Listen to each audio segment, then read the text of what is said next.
정복 전쟁 과정에 가장 두드러진 리더자는 여호수아입니다. 우리가 지난주에 봤는데요, 모세 후계자로서 그는 가나안 정복 전쟁의 선봉장이 되었고, 이 가나안 정복의 모든 것이 여호수아로 인하여 이루어진 것과 같은 느낌이 들 정도로 그는 탁월한 리더십을 발휘했습니다. 그러나 오늘 소개되는 이 갈렙은 그 그늘에, 그 탁월한 여호수아의 그늘에 가려서 별로 두드려진 이야기들이 없지만 오늘 본문을 통하여 갈렙을 조금 성경은 소개하고 있습니다. 이른바 2인자입니다. 동시대의 1인자를 여호수아라 친다면 갈렙은 그의 도움자로 2인자로 그렇게 평가받을 수 있는데, 갈렙은 여호수아보다 정말 못한 사람이었는가? 이 팩트 체크가 좀 필요해요. 그의 능력도 믿음도 용기도 여호수아보다 못해서 하나님은 모세의 후계 계승권을 여호수아에게 주고 갈렙에게 주지 않았는가? 우리가 이 두 사람이 모세의 후계자가 되어가는 과정의 가장 핵심적인 사건이 바로 가데스 바네아 사건입니다. 출애굽을 해서 얼마 되지 않아서 가나안 땅으로 바로 들어갈 수 있는 지름길에서 모세는 정탐꾼을 보냅니다. 여러분들 아시는 이야기지요? 각 지파의 대표자 한 사람을 모아서 12명을 보내었는데, 이 12사람이 가나안 온 땅을 40일 다니면서 이곳저곳을 다 살피고 돌아와서 보고를 합니다. 근데 이 보고가 엇갈려요. 두 가지 보고가 서로 충돌을 빚는 보고를 합니다. 하나는 그 땅이 정말 적과 꿀이 흐르는 땅처럼 과수도 잘 되고 샘물이 많고 이곳저곳에 아름다운 산지들이 있어 우리가 정말 조상들이 살았던 그런 향수를 느낄 만큼 좋은 땅이었습니다. 제가 이렇게 표현하는 것은 좀 각색해서 여러분들에게 쉽게 표현하는 겁니다. 그런데 땅과 여러 가지 환경 조건은 좋지만 그곳에 사람들이 무섭습니다. 빈 땅이 아니라 그곳에 원주민들이 살고 있는데 그들은 안악자손으로서 그들의 덩치가 너무 거인들입니다. 그들에 비해서 우리를 볼 때 너무 초라하고 그 초라함이 메뚜기 같은 느낌이 들었습니다. 그러므로 우리는 못 들어갑니다. 그곳에 들어가면 출애굽의 결국은 그곳에 죽으러 들어가는 것과 같습니다. 모세여, 이것은 멈춰야 합니다. 또 다른 하나의 보고가 있었습니다. 아닙니다. 우리는 그 사람들을 볼 때 외형적으로는 아주 거구한 사람들이지만은 그러나 그들은 우리 눈에 밥이 될 뿐입니다. 그들을 돕는 자 신들은 물러갔고 우리를 돕는 여호와께서 우리와 함께 하신다면 능히 우리는 그들을 몰아낼 수 있습니다. 이 두 가지 보고가 있었어요. 근데 12명 가운데 앞에 전자의 보고에 동의한 사람 수가 무려 10명, 뒤에 보고한 사람의 수가 불과 2명. 그러니까 지도자는 정탐꾼을 아예 보내지 않았으면 모세는 그냥 가자 하면 되는데, 이 정탐꾼을 보낸 보고가 10대 2로 나누어지니 지도자는요 어쩔 수 없이 다수의 의견을 따라갈 수밖에 없는 거예요. 제가 목회를 하다 보면서 늘 느끼는 겁니다. 이게 옳고 이게 맞는데 그러나 다수가 못합니다 하면은 지도자는 못하겠더라고요. 모세가 아무리 모세지만은 10명이 안 됩니다 그러는데 두 사람의 의견을 듣고 들어갈 수는 없는 거예요. 그래서 결국은 10사람의 의견을 쫓아 우리가 그러면 다른 길을 찾아보자 하고 둘러 40년을 광야 생활한 것이 바로 출애굽의 광야교회의 역사의 내용들입니다. 근데 이 두 번째 안을 낸 두 사람이 여러분들 아는 대로 여호수아와 갈렙이에요. 열 사람의 보고를 들었던 모세 주변의 많은 백성들이 요동치기 시작했습니다. 이게 뭐야 도대체, 우리가 여기까지 왜 왔느냐, 못 들어간다면 우리는 어떻게 하느냐, 다시 애굽으로 돌아가잔 말이냐, 이미 홍해는 건너왔는데 이거 어떡하냐 하고 막 흔들리기 시작했어요. 이때 여러분들, 그들을 막았으면서 백성들이여 조용하소서 하고 하나님을 믿는 자, 하나님 우리와 함께 하시면 들어갈 수 있습니다, 그들은 우리의 밥입니다 하고 외친 사람은 여호수아가 아니고 갈렙이에요. 가데스 바네아 사건의 정탐꾼 사건에서 바로 결국은 여호수아와 갈렙이 두각을 드러내기 시작하고 모세가 죽은 후에 계승자로 여호수아가 되었지만은, 그러나 실제적으로 팩트 체크를 해보면은 민수기 제 13장 30절에 갈렙이 모세 앞에서 백성을 조용하게 하고 이르되 우리가 곧 올라가서 그 땅을 취하자 능히 이기리라. 고로 우리가 흔히 말하는 1인자와 2인자의 관계에 있어서 여호수아와 갈렙은 천냥지 창가, 도저히 1인자를 따라갈 수 없는 2인자 갈렙인가.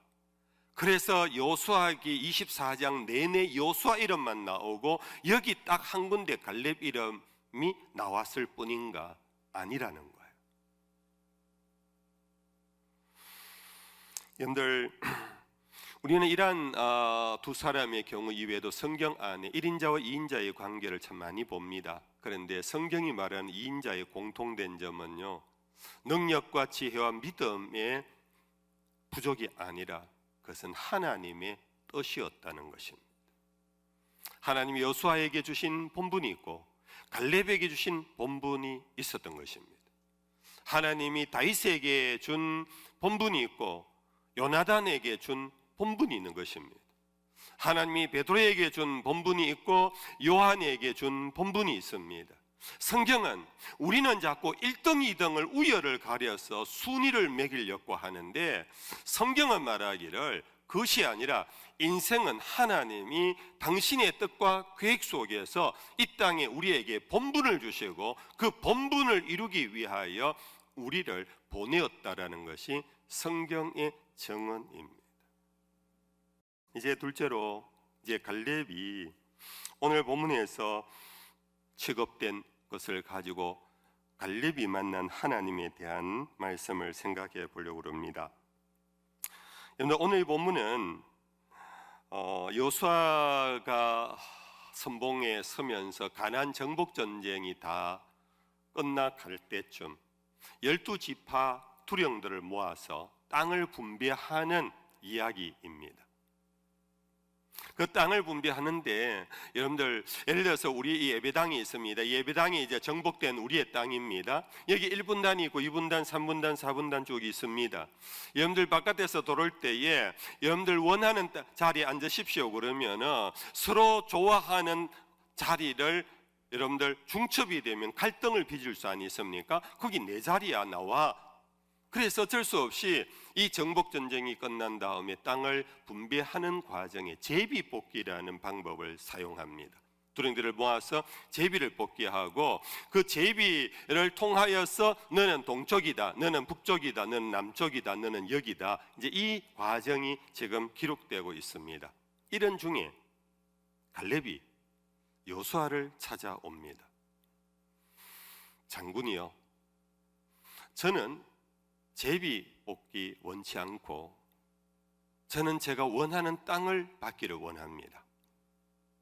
이 땅은 당신과 내가 40년 전에 모세의 수종자가 되어서 출애굽을 하는 과정에서 가데스 바네아 정탐 사건에서 하나님께서 우리의 충성됨을 아시고 모세를 통하여 우리에게 약속한 땅입니다. 그러므로 저는 하나님이 모세를 통하여 말씀하신 그 땅을 저는 갖기를 원합니다. 장군이여, 당신도 아시지 않습니까? 기억하시지요? 그러면서 그 땅을 요구하는 내용이 오늘 본문 6절에서 9절까지 나오는데, 마지막 부분에 제가 8절부터 읽어보겠습니다. 나와 함께 올라갔던 내 형제들은 백성의 간담을 높게 하였으나 나는 내 하나님 여호와께 충성하였으므로 그날에 모세가 맹세하여 이르되 내가 내 하나님 여호와께 충성하였은즉 내 발로 밟는 땅은 영원히 너와 내 자손의 기업이 되리라 하였나이다. 그러면서 오늘 보면 12절에 그날에 40년 전에 여호와께서 말씀하신 이 산지를 지금 내게 주소서. 제가 올라가 그 땅을 차지하겠습니다. 갈렙이 40년 전 45세 때는 그 아낙 자손을 보아도 내가 올라가서 치면 내가 할 수 있겠다라는 용기가 있었음직한 나이인데, 그런데 세월이 흘러 지금 나이가 85세입니다. 10절에서 11절 다 읽어봅시다. 이제 보소서 여호와께서 이 말씀을 모세에게 이르신 때로부터 이스라엘이 광야에서 방황한 이 45년 동안을 여호와께서 말씀하신 대로 나를 생존하게 하셨나이다. 오늘 내가 85세로 돼 모세가 나를 보내던 날과 같이 오늘도 내가 여전히 강건하니 내 힘이 그때나 지금이나 같아서 싸움이나 출입에 감당할 수 있으니. 여기 중요한 부분이, 우리가 주목해 봐야 하는 부분이 바로 둘째 줄에 나오는 겁니다. 이 45년 동안을 여호와께서 말씀하신 대로 나를 생존하게 하셨나이다. 여호와께서 말씀하신 것은 뭐냐? 올라가라. 저 산지를 너에게 줄 거다. 저 땅은 너에게 준다. 너희를 올라가면 내가 너와 함께 한다라고 그 말씀하신 대로 나를 생존하게, 아직도 살려두고 있다. 내가 아직 살아있는 까닭은 여호와의 말씀이 성취되어야 한다라는 것. 그 여호와의 말씀이 나에게 주셨던 그 말씀이 비록 40년 전에 줬다고 할지라도 여호와는 살아계심에 내가 아직 살아있는 까닭은 그 하나님이 그 말씀을 나에게 이루기 위하여 나를 살려두셨을 것이다. 사랑하는 성도 여러분들, 우리 연세 드신 우리 어르신들이요, 오늘 갈렙에게 한 수 배우십시다. 내가 아직도 호흡을 하고 있고 거동을 하고 있고 예배당을 출입하고 있고 내가 아직도 생존하고 있는 까닭은 하나님께서 나를 향한 뜻과 계획이 아직도 성취되어질 것이 있다라는 사실을 믿으시기를 축복합니다. 우리는 은퇴하고 나면은 할 일이 없습니다. 은퇴하고 나면 내가 이제는 그냥 그럭저럭 살다가 건강하게 살다가 병만 안 들면 된다라는 그런 생각들 사실 갖기가 쉽습니다. 그러나 오늘 갈렙을 통하여 우리에게 주는 도전입니다. 교훈입니다. 내가 아직 생존하고 있는 까닭은 여호와께서 말씀하신 것, 그것이 나를 통하여 이루어져야 하기에 하나님이 나를 생존케 하셨다. 이 믿음이 그가 85세의 노구지만은 전쟁터에 나갈 수 있는, 아직도 여전히 나는 젊다라고 생각할 수 있는 겁니다. 그가 객관적으로 여기에 여전히 강건하다고 볼 수는 없습니다. 객관적으로 85세의 노인께서 40세의 청년과 같은 몸이라고 말할 수는 없습니다. 갈렙의 마음이 그는 아직도 내가 살아있으면 하나님의 약속하신 말씀이 아직 남아있기 때문에 나를 통하여 이루어져야 하기 때문에 하나님이 나를 살려두셨다. 믿으시면 아멘. 이것이 우리의 성도들의 생사관입니다. 내가 죽으면 하나님께서 나에게 말씀하신 것이 다 이루어졌구나 라고 죽음을 받아들여야 합니다. 난 아직 죽을 수 없어 내가 왜 벌써 죽어라는 우리의 정말 억울한 마음 이해 못하는 거 아닙니다. 그러나 성경적으로 기독교적으로는 죽음이 나에게 다가오면은 하나님의 말씀이 나를 통하여 이루어질 것은 끝났구나 하고 받아들임, 이것이 바로 성경적 죽음관입니다. 거꾸로 내가 아직 살아있고 생존하고 있다는 것은 아직 하나님이 나를 통하여 하실 일이 남아있다라는 것을 믿으시기를 축복합니다. 그럴 때 우리는 끝까지 사명자가 됩니다. 그럴 때 우리는 끝까지 소명 안에서 삶의 가치, 그 안에서 우리는 할 일을 찾게 되고, 그러면 그럴수록 우리는 마음도 젊고 몸도 건강을 유지하게 되는 비결이 될 줄로 믿습니다. 성도 여러분들, 이 갈렙의 이 정말 믿음이 우리 모두의 믿음이 되기를 축복합니다. 그러면서 세 번째로, 도대체 하나님의 말씀, 갈렙에게 약속하신 말씀, 그리고 갈렙은 그 약속의 말씀을 붙잡고 꼭 들어가겠다고 한 가나안 땅이 이미 들어왔습니다. 들어왔음에도 불구하고 왜 특정한 장소, 저 산지를 나에게 달라고 했을까요? 그 산지는 도대체 뭐길래? 우리 산악인들은 산지에 산을 타고 타면 더 높은 산에 대한 도전 정신이 일어난다 그러더라고요. 내가 500m 고지를 올라갔으면 그 다음에는 1000m 고지를 올라가고 싶고, 내가 설악산을 갔다 왔으면 내가 에베레스트 산도 올라가고 싶고, 뭔가 도전의식이 생긴다고 하는데, 그런 의미일까요? 사실 이 산지는 여러분들 학자들의 해석에 의하면은 해발 900에서 1000m가 되는 그런 고산지대입니다. 이곳은 헤브론이라 일컬어지는 땅입니다. 그런데 여러분들, 이 땅은 어떤 땅인지 여러분들 아시나요?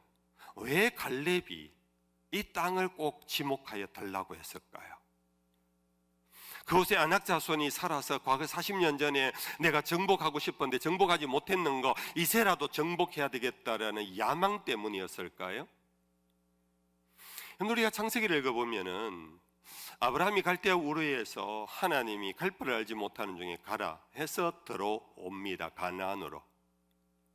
그 가나안 땅을 북쪽에서 내려오면서 기근을 만나 애국까지도 내려갔지만은 그가 다시 올라와서 가나안 땅에 정착하여 사는 몇몇 장소가 있는데, 여러분들 얼핏 창세기를 읽으면서 아브라함이 상수리 나무 그늘 아래에서 하나님을 만난 사건들 기억나십니까? 그 상수리 나무 아래 그늘에 있는데 천사를 만나고 하나님을 만나고 하는 그 상수리 나무가 있는 곳이 바로 이 헤브론 산지입니다. 아브라함은 그 이후에 그 땅을 돈을 주고 삽니다. 그 땅의 부족 추장이 이 땅 당신들 가지라고 해도 돈을 지불하고 사는데, 왜 사느냐 하면은 자기 아내가 죽었어요. 사라가 죽었어요. 그래서 사라를 묻을 장지를 나는 내 값을 지불하고 내 아내의 무덤을 사겠다 하고 한 것이 막벨라 굴입니다. 기억나십니까? 이곳에 나중에 아브라함이 죽으면은 이삭이 이 아브라함을 어머니 묘지에 같이 묻습니다. 나중에 이삭도 그 막벨라 굴에 묻힙니다. 야곱이 애국까지 내려와서 요셉에게 죽을 때 유언으로 남깁니다. 내가 죽거든 이 땅에 묻지 말고 내 조상의 땅에 가서 묻어달라 한 곳이 이 막벨라 굴입니다. 여러분, 우리는 2주 전에 요셉을 봤습니다. 요셉이 신명기서 마지막 장에서 그의 형제와 자손들에게 부탁합니다. 언젠가 내가 죽을 때, 그리고 하나님은 너희를 데리고 조상의 땅으로 돌아가게 할 날이 오면 내 유고를 거두어서 조상의 땅에 묻어달라. 그곳이 결국은 바로 이 헤브론 막벨라 굴입니다. 여러분들, 갈렙이 원했던 것은 단순히 산지가 아닙니다. 단순히 아낙 자손에 대한 도전 정신이 아닙니다. 단순히 과거에 이루지 못한 것에 대하여서 한번 끝내는 내가 한번 해보리라 하는 그런 오기의 모습이 아닙니다. 하나님은 갈렙을 통하여 네가 밟는 땅을 주겠다 한 이 밟는 땅의 궁극적인 장소는 바로 이스라엘의 조상의 땅. 과거 우리 흑인들의 역사 속에 아메리카 흑인들이 미국으로 노예가 되어서 그 역사를 거슬러 돌아와서 아프리카에 있는 어느 한 그들 흑인들의 뿌리, 유명한 뿌리라는 영화가 있었지 않습니까? 룻. 바로 이스라엘의 뿌리가 어디냐 하면 아브라함의 몇 터, 사라의 몇 터, 이삭의 몇 터요, 야곱의 몇 터이며 요셉을 묻어야 하는 이스라엘의 영혼의 고향, 그것이 바로 헤브론입니다. 이 산지입니다. 사실 가나안 땅을 다 정복하고도요, 다른 12지파들은 그냥 땅 분배하면 무슨 땅이든지 주면 좋다고 다 흩어져 갔어요. 근데 갈렙만은 아직도 정복하지 못한 저 산지, 다른 평지는 우리가 다 정복해서 우리 땅이 됐는데, 그래서 이제는 끝났다 하고 전쟁 끝하고 살루다 가는데, 갈렙만은 아니야, 우리의 가나안 땅에서 저 헤브론을, 막벨라 골이 있는 우리의 조상의 땅 뿌리를 우리가 정복하지 못하면은 가나안을 온전히 차지한 것이 못 되는 거야. 이것이 바로 저 산지를 달라고 하는 갈렙의 뜻이었던 것입니다. 우리는 이 땅 살면서 내가 가지고자 원하는 것 많이 가질 수 있습니다. 그러나 아직도 가지지 못한 것, 그것은 정말로 우리에게 필요한 건데, 그걸 무시하고 그걸 등한히 하고 나는 그것 없어도 상관이 없다 하고 세상 것에 우리는 빠져서 살면서 막벨라굴을 놓쳐버리는 그런 나의 삶은 없는가를 생각해 보십시오. 결국 갈렙은 이곳을 차지하게 되었고, 이곳 이후에 갈렙의 후손들 유다 지파들이 이곳에서 거주하게 되었고, 이곳은 바로 다윗이 이스라엘의 왕이 되는 7년 6개월 동안 이스라엘의 왕으로서의 인턴십을 갖는 땅이 되었고, 결국 그로 인하여 이스라엘 왕국을 건설하는 그루터기가 된 곳이 바로 이 헤브론이 것입니다. 왜 저 땅을 원했는가? 85세 돼서도 왜 저 땅이 아니면은 나는 다른 땅은 싫다고 했을까? 말씀을 맺겠습니다. 여러분들, 우리의 삶, 신앙삶 속에서 하나님께서 여러분들에게 주셨던 말씀이 있었을지 모릅니다. 여러분들에게 약속하셨던 말씀이 있었을지 모릅니다. 그 약속의 말씀을 여러분들은 이루셨나요? 하나님께서 30년 전에, 40년 전에, 혹은 10년 전에 여러분들에게 은혜 주실 때 뭔가 감동의 말씀을 주셨는데, 그 말씀이 30년 전이었기 때문에 나도 잊어버렸고 하나님도 잊어버렸다고 생각하지 마십시오. 하나님 어제나 오늘이나 한결같이 동일하신 하나님이십니다. 갈렙에게 40년 전에 네가 저 땅을 올라가 밟으면 너 저 땅을 너에게 주리라고 한 약속을 40년이 지난 다음 갈렙에게 다시 불듯 일으켰던 하나님, 오늘 우리에게도 동일합니다. 우리 젊은 세대들이요, 아니 나이 드신 여러분들이요, 마찬가지입니다. 하나님 여러분들에게 말씀하신 것이 있을 겁니다. 하나님 여러분들에게 감동 주셨던 말씀이, 은혜 받았던 말씀이 있을 겁니다. 그래서 오늘 이 자리까지 온 줄로 압니다. 근데 그 말씀이 아직도 나에게 그것이 현실화되지 않았다면 여러분들 믿으셔야 합니다. 그 말씀은 나에게 향한 하나님의 뜻이요 계획이라는 사실을 믿으시고 여러분들 다시 한번 주를 앙모하십시오. 그리고 올라가십시오. 올라가라는 것은 단순히 청계를 올라가라는 것이 아닙니다. 계급 상승을 하라는 얘기가 아닙니다. 여러분들 뭔가를 향하여서 여러분들 움직여 보라는 겁니다. 여러분들 두려워하지 마십시오. 나이 때문에 포기하지 마십시오. 여자이기 때문에 형편을 살피지 마십시오. 하나님이 나에게 주신 말씀이라면은 그 말씀을 여러분들 붙잡아 보십시오. 그리고는 여러분들 발을 내디디십시오. 홍해가 갈라지듯이 갈라질 것이고 요단 강물이 멈추듯이 멈출 것이며 여리고성이 돌고 도는 중에 무너지듯이 무너질 것이고, 여러분들의 삶 자체에 나는 약하나 하나님은 강하시니 나를 향하여 주신 그 말씀이 이루기까지 내가 생존하고 있다면 생존하는 날 동안 주의 말씀이 나에게 이루어지이다. 그런 삶의 새로운 전기가 이루어지기를 주 예수의 이름으로 축복합니다.